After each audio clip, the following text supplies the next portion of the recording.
Have you ever stood in a room full of people, and realized every single one of them had underestimated you? Not by mistake. Not by accident. But because they wanted to believe you were less? That's what my life had become.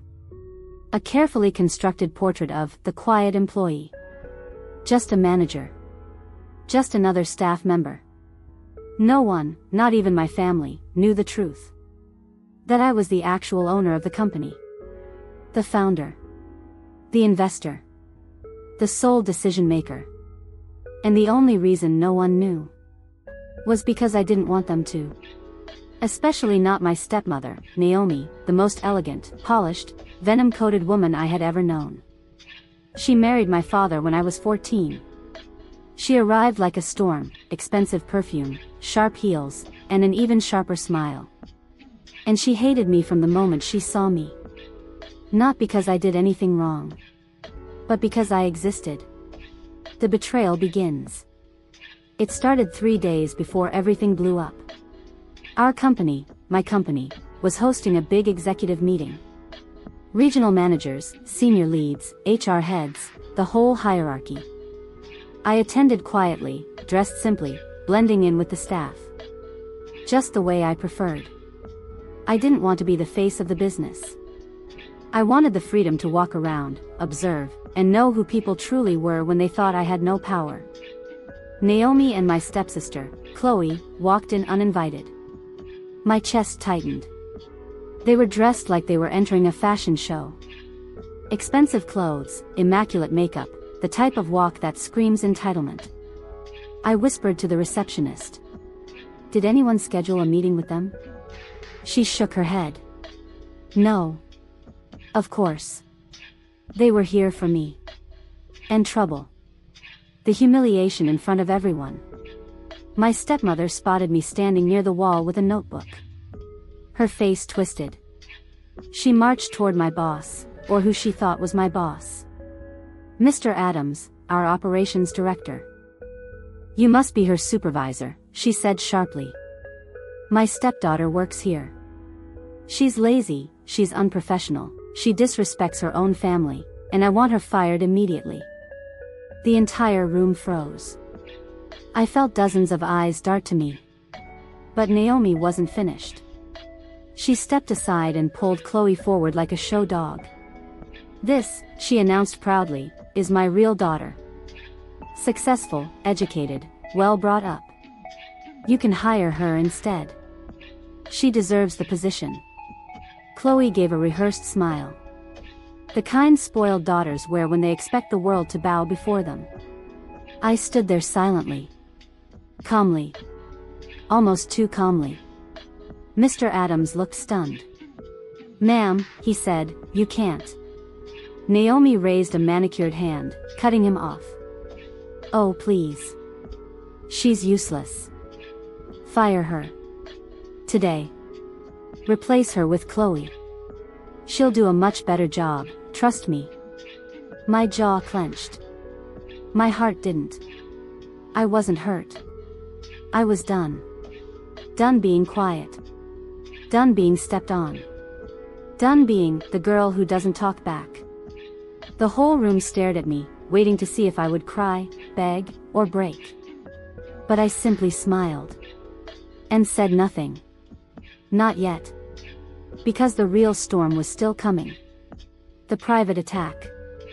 After embarrassing me publicly, Naomi grabbed my wrist and pulled me aside, into my own office, the office with no nameplate. She didn't know it was mine. Listen to me, she hissed. You will leave this company. You don't deserve nice things. You don't deserve opportunities. You don't deserve anything unless I give it to you. I stared at her. Her eyes were ice. You will quit today, she continued, and your boss will hire Chloe. That is what I've decided. And if I don't? I asked quietly. Her lips curled. If you don't, I'll make sure the entire family knows what a failure you are. I'll destroy your reputation. And trust me, everyone will believe me over you. I breathed out slowly. Why do you hate me so much? I asked softly. Her answer was immediate, venomous. Because your father loves you more than he ever loved me. She stepped closer, voice lowering to a hiss. You shouldn't have been born. Chloe deserves everything you have. And I'll take it from you. There it was. The truth. The rot under her perfect smile. I didn't flinch. I didn't argue. I didn't reveal a single thing yet.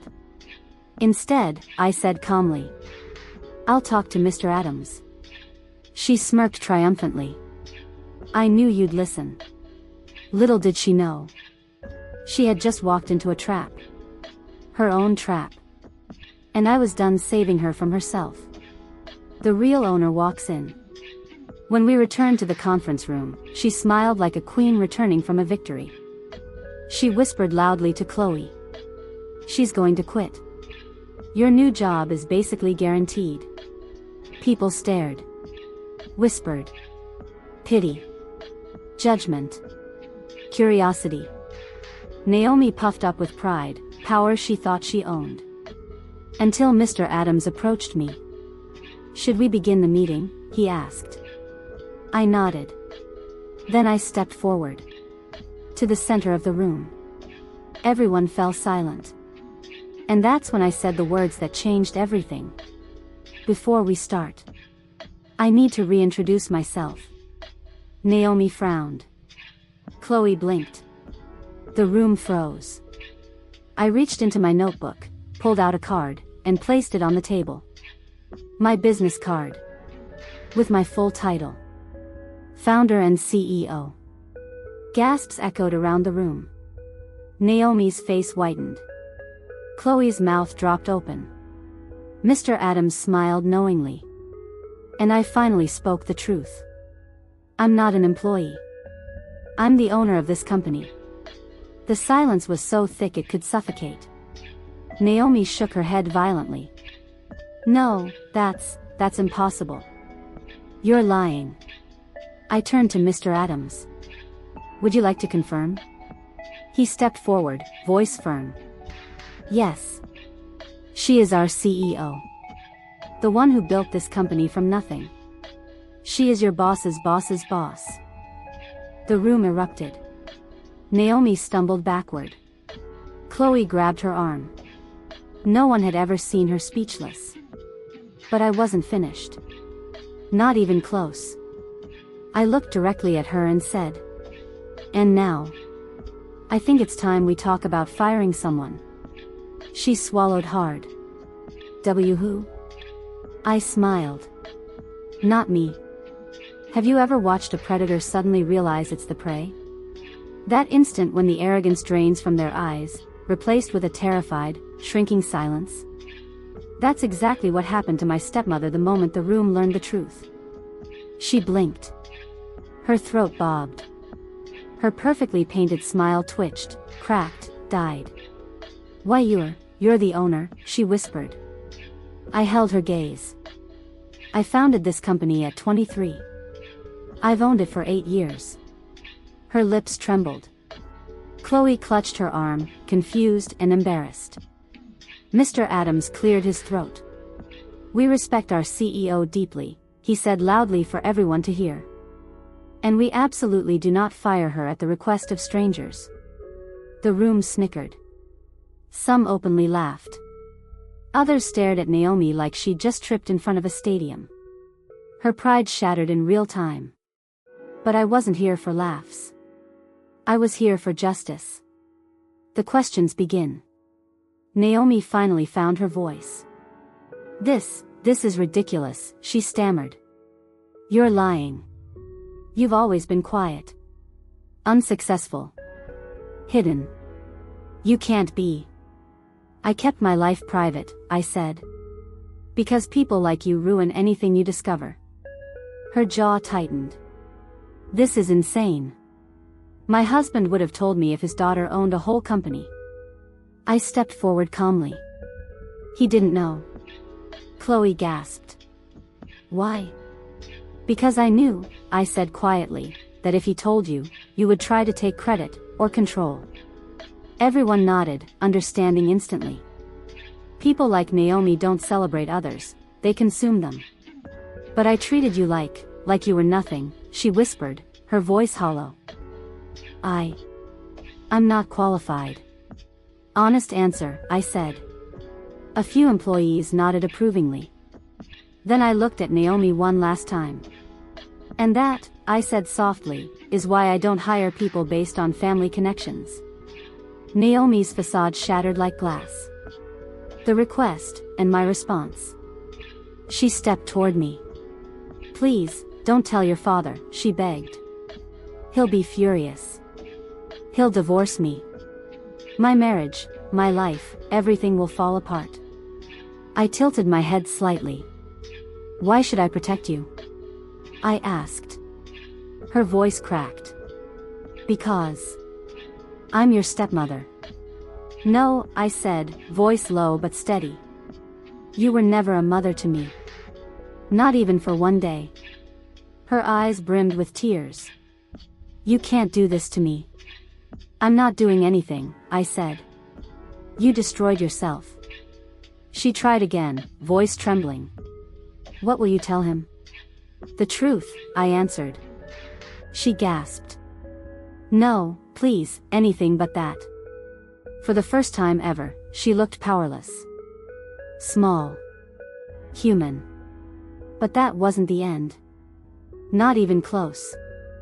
I motioned to security. Escort them out. Naomi panicked. No. Please, don't humiliate me. You humiliated yourself, I said. You walked in here and demanded I be fired. Now you're leaving the same way you wanted me to leave. Chloe covered her face in shame. Security began walking them toward the exit. Everyone watched in stunned silence. But just when Naomi reached the door, she whipped around and screamed. You think you're so powerful? You think you can destroy me? Well, I can destroy you too. Security grabbed her arms. But her final sentence stopped even them. Your father will never forgive you for this. I turned slowly. Cold. Controlled. Unshakable. And I said, my father already knows. Naomi froze. For the first time. True fear rippled across her face. Her knees buckled. She stared at me like I had just detonated her entire life. But she hadn't heard the real twist yet. The one that would break her completely. Because what I said next would turn this into actual revenge. Have you ever watched someone's soul leave their body, not from death, but from the sudden, chilling realization that their entire world was built on a lie? That was Naomi in this moment. When I said, my father already knows. She froze. Her eyes widened. Her throat tightened. She stopped struggling against security. For the first time, she understood she was fighting a war she had already lost. The room goes silent. Naomi looked like a woman drowning in her own panic. He knows, she whispered. What did you tell him? Everything, I said simply. Her legs trembled. Chloe grabbed her arm to steady her. My father knows how you treat me, I continued. He knows how you manipulate him. He knows what you did with his accounts. And he knows what you tried to do today. What I did, she choked.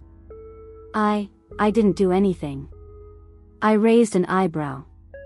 You tried to fire me from my own company. The room laughed, softly, awkwardly, but undeniably. She paled.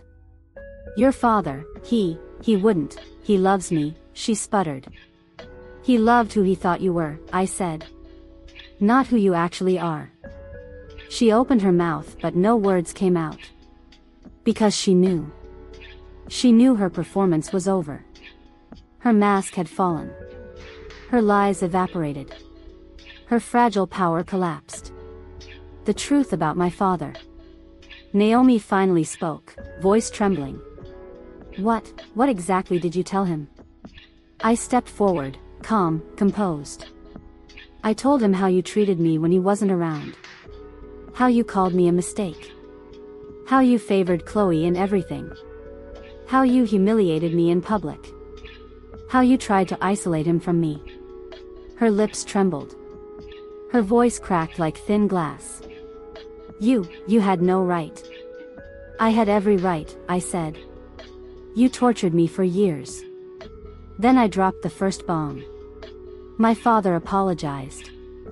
Naomi flinched like she'd been slapped. He said he was blind. He said he let you poison our home. He said he regrets every tear I shed because of you. Her knees buckled. No, she whispered. You're lying. He would never. Would you like to see the messages? I interrupted, pulling out my phone. Her face instantly drained of color. Chloe, eyes wide, whispered, Mom, stop. But Naomi wasn't listening. She lunged toward me. Show me. Security held her back. I held up my phone screen. On it was a text from my father, clear as day. I believe you. I'm proud of you. I'm sorry for ever letting her hurt you. A small scream escaped Naomi's throat. But that wasn't what broke her. Not even close. The second bomb, the will. Do you know why my father apologized so strongly? I asked. Her eyes darted wildly. Because he knows the truth, I said. He knows everything about the company. About my income. About what I built. She swallowed. Why does that matter? And then I dropped the bomb that collapsed her world.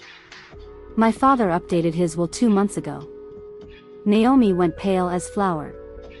Chloe gasped. The executives stared like they had front row seats to a live execution. Naomi shook her head furiously. No. No. No, he would never change that without telling me. He did, I said. And he didn't tell you for a reason. Her voice shrank. What reason? I held her gaze. Then I delivered the killing blow. Because he removed you and Chloe from the inheritance. The room exploded. Multiple gasps. Hands over mouths. Someone whispered, "Oh my God." Chloe stumbled back as if struck. Naomi collapsed to her knees, hands shaking violently. No, this isn't real, this isn't happening, she whimpered. But I wasn't done. Not yet. The final shock, who gets everything? She looked up at me, tears streaking down her face. If he removed us, she whispered, voice shaking uncontrollably. Then, who gets it? I stepped closer. Calm. Confident. In control. Me, I said simply. Naomi screamed. A raw, animalistic sound. Not anger. Not even fury. But terror. She choked on her own breath. You, she shrieked. You ungrateful, you took everything from us. I tilted my head. I didn't take anything. Your behavior forfeited it. She sobbed, trembling violently. You can't do this, you can't. He promised me. He promised me too, I said. He promised to protect me. He promised to fix what he let you break. Her mouth opened and closed like a drowning person grasping for air. No, please. I can't lose everything. I can't, Chloe needs. Chloe, I said gently, looking at her. I hope you choose a better path than your mother. Chloe nodded slowly, tears in her eyes. She understood more than Naomi ever had. Naomi, however, screamed again. This isn't fair. You can't do this to me. I leaned in, voice low but lethal.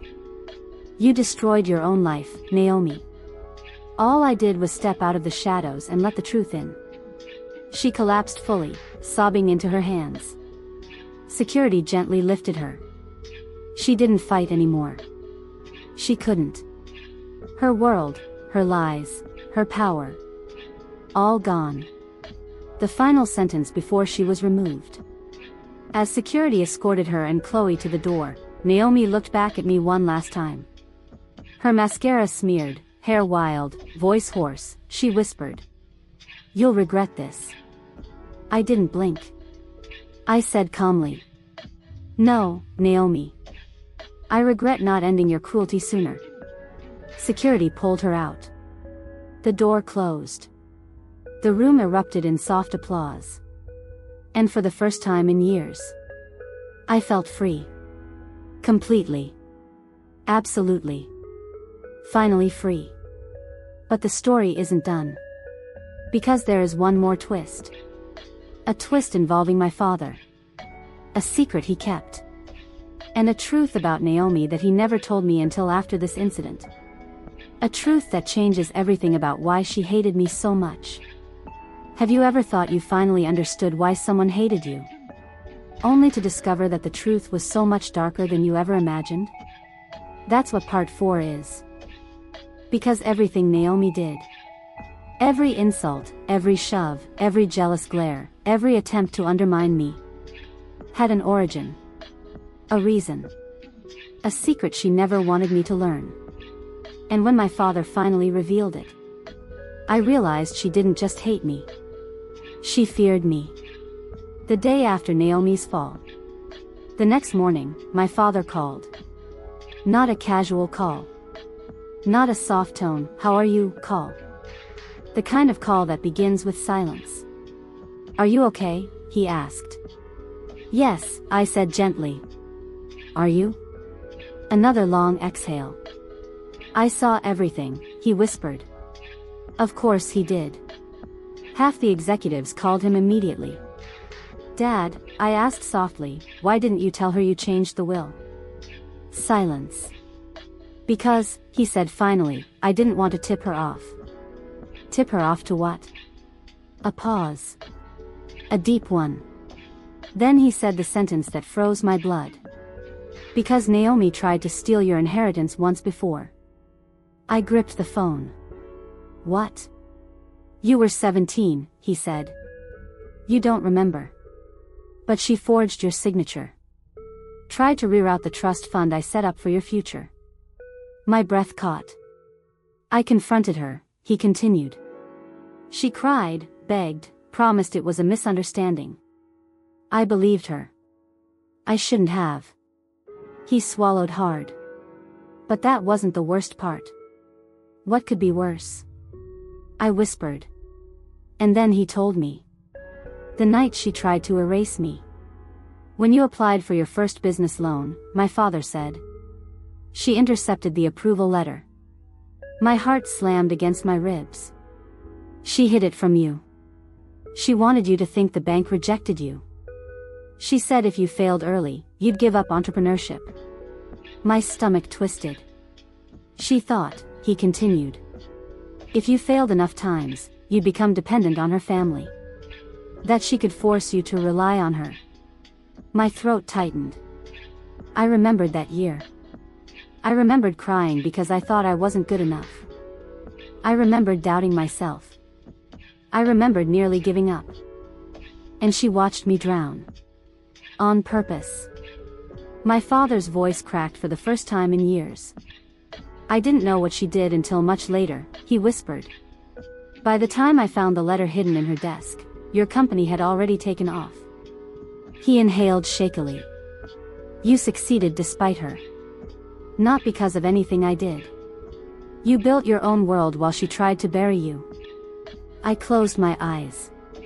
"She hated you," he said quietly. "Because she knew that no matter how hard she tried to sabotage you, you rose anyway. The reason she feared me."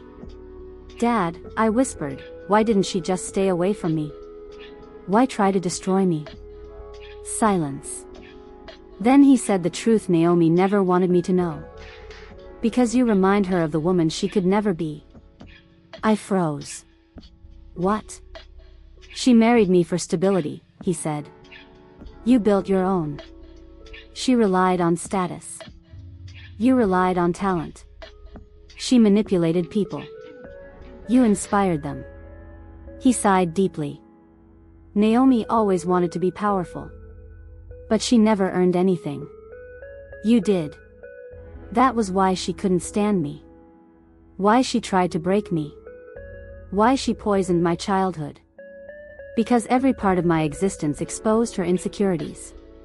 She wasn't afraid I'd replace her. She was afraid I already had. The final secret. But then, just when I thought the revelations were over, my father said, "There's something else you need to know." My chest tightened. His voice dropped. Low. Heavy. Weighted with years of silence. "The reason she married me," he whispered, "wasn't love. It wasn't stability. It wasn't for you or Chloe. What was it for?" I whispered. I heard him swallow. Then he said the truth that shattered everything I thought I knew. "She married me to get closer to your mother's inheritance." My breath stopped. What? My mother? Yes, he said. You were 4 when she passed. Your mother left a quiet, private account in your name. Naomi found out about it. She married me to get access to it. My legs went weak. She tried to convince me to let her manage the account, he continued. When I refused, she began targeting you instead. Insults. Manipulation. Isolation. Everything she did was part of a plan. My heart pounded. She wanted you to feel so inferior, he said. That you'd sign over anything she asked later. So she could access your mother's legacy.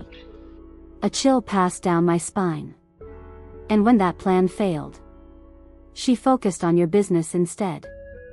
My voice trembled. So all this time, she didn't just resent me? No, he said quietly. She envied you. She feared you. She wanted what you had. And when she couldn't take it, she wanted to destroy it. My response. I exhaled slowly. Deeply. A lifetime of pain suddenly made sense. The cruelty. The jealousy. The manipulation. The sabotage. She didn't hate me because I was weak. She hated me because I was strong. Stronger than she could ever be. Dad, I said quietly. Thank you for telling me. His voice softened. You deserve to know the truth, he whispered. Anne. I'm sorry I didn't protect you better. I blinked away tears.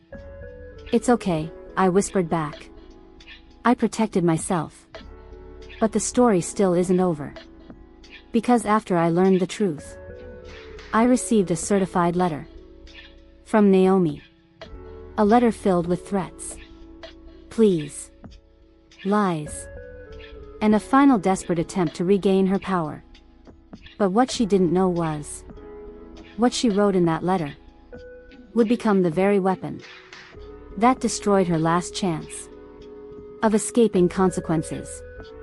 Have you ever dealt with someone so manipulative, so obsessed, so desperate for control, that even after losing everything, they still try to claw their way back into power? That was Naomi. Most people would disappear quietly after being exposed. Not her. She wasn't wired for humility. She was wired for survival, even if surviving meant destroying everyone else. And her final attempt at manipulation was the exact move that buried her for good. The certified letter. 2 days after the blow-up at my company, a sealed envelope arrived at my new office. Stamped. Certified. Signed by Naomi. I didn't open it right away. I simply placed it on my desk. Sometimes, silence is the greatest punishment. But curiosity eventually won. I opened it. Inside was a neatly written, venom-laced letter. Each line worse than the last. The letter began. You ruined my life. You humiliated me in public. You owe me everything. I tilted my head. Interesting start. She continued. You stole your father from me. You brainwashed him. You made him rewrite the will. If only she knew the truth. My father made the changes before I told him anything. The next paragraph. If you don't restore my inheritance and compensate me for my suffering, I will expose everything you've been hiding. Expose what? My business? My success? My independence? Everything she threatened was something I was proud of. But then, the last part of the letter changed everything. The part she should never have written. Attached inside the envelope was a second sheet. This one not handwritten. This one typed. A drafted legal petition. A threat. A lawsuit threat from Naomi claiming defamation, emotional damages, intentional humiliation, loss of social standing, future financial ruin caused by my actions. And then the final line. The line that made my jaw actually drop. I will testify that your father was emotionally unstable and you manipulated him during the will signing. She wanted to claim my father was incompetent. Meaning the will could be invalidated. Meaning she'd get her hands back on his estate. Meaning she was willing to destroy my father's reputation. And legally attack him. To get money. Money that was never hers. Money she didn't earn. Money she was not entitled to. Money my mother left for me. That was the moment everything changed. I wasn't angry. I was done. The meeting with my father. I drove to my father's house that evening.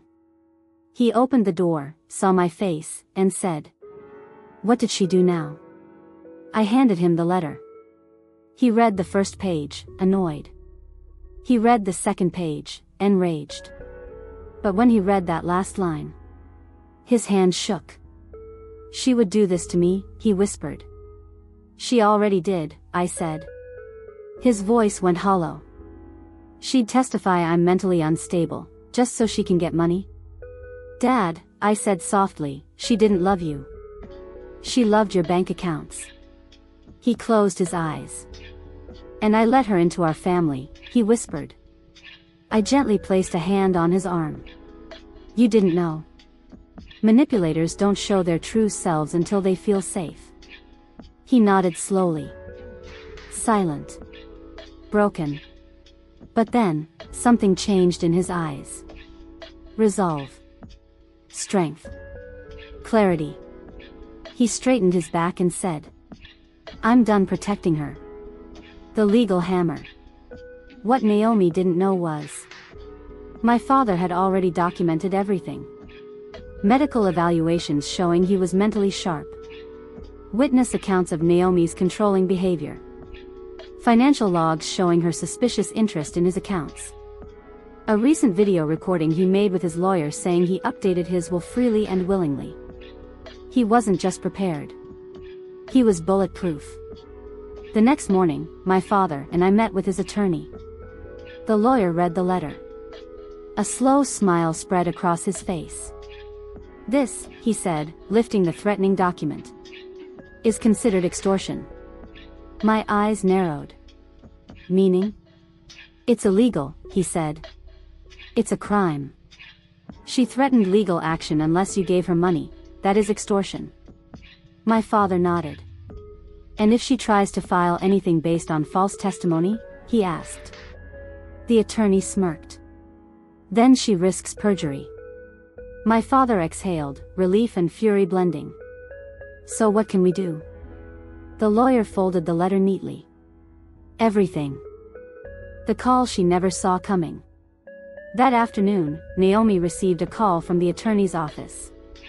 Not a polite call. A formal, recorded notice. We were in the room, muted on the attorney's phone, listening. Naomi answered, sounding exhausted, angry, defeated.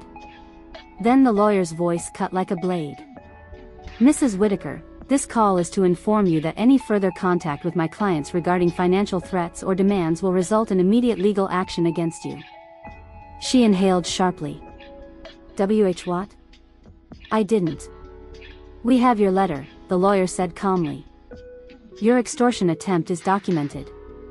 Your threats against Mr. Whitaker's mental capacity are noted.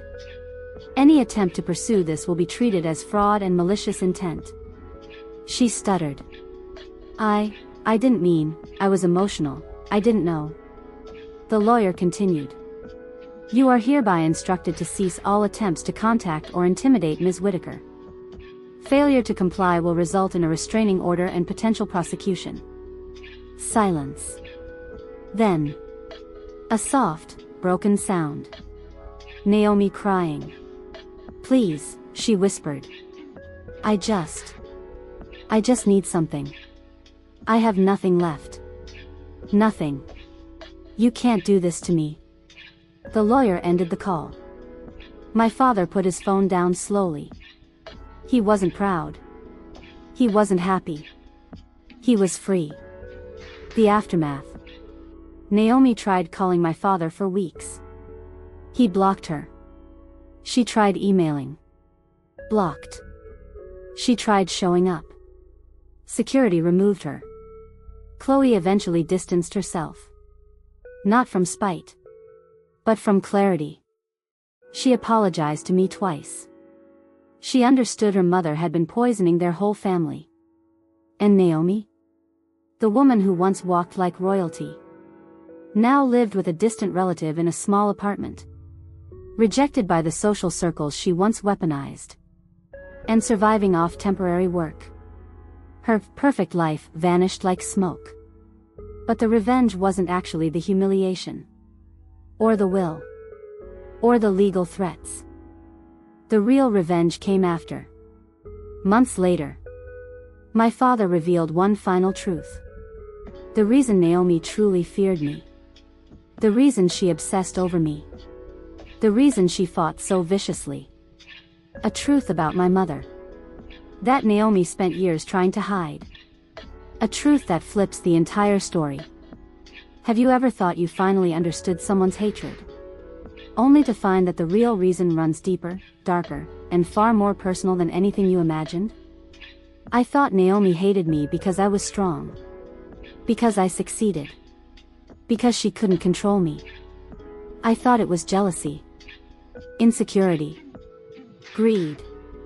And yes, all of those were true. But they weren't the root. The real reason was something else entirely. Something she never wanted anyone to know. And it came out one quiet afternoon, months after everything. The visit from my father. My father came to see me unannounced. He looked tired, not physically, but emotionally drained. Years of carrying guilt do that to a man. He sat down in my office, took a slow breath, and said, "There's something I need to tell you. Something I should have told you years ago." I closed my laptop. "Dad? What is it?" He hesitated. For a long, heavy moment. Then he said, "Naomi wasn't jealous of your success. She was terrified of your bloodline." I frowned. "My bloodline?" He nodded. And then he told me the truth. The secret about my mother. "When your mother passed," he said quietly, "I didn't tell you many things. Because I didn't want to overwhelm you. You were just 4. My throat tightened. But one thing I kept to myself was who she truly was. I froze. "What do you mean?" He swallowed. "Your mother came from a very wealthy family. A very private, influential family. Old money. Old power. The kind of people who don't appear in magazines but run companies behind the scenes." I blinked hard. "What?" "But I never saw. They kept you hidden," he said. "For your protection. You were their only grandchild." My stomach dropped. "Her parents?" I whispered. "The ones I never met?" He nodded. "They adored you. But after your mother's death, they distanced themselves. They didn't trust Naomi. They didn't want her anywhere near you." My heart pounded. "And the inheritance?" I asked. "That was just a fraction," he said. A small account your mother set aside. The real wealth, the real family assets, were locked away. I swallowed. Locked away? For who? He met my eyes. For you. The world tilted. Me? Yes, he said softly.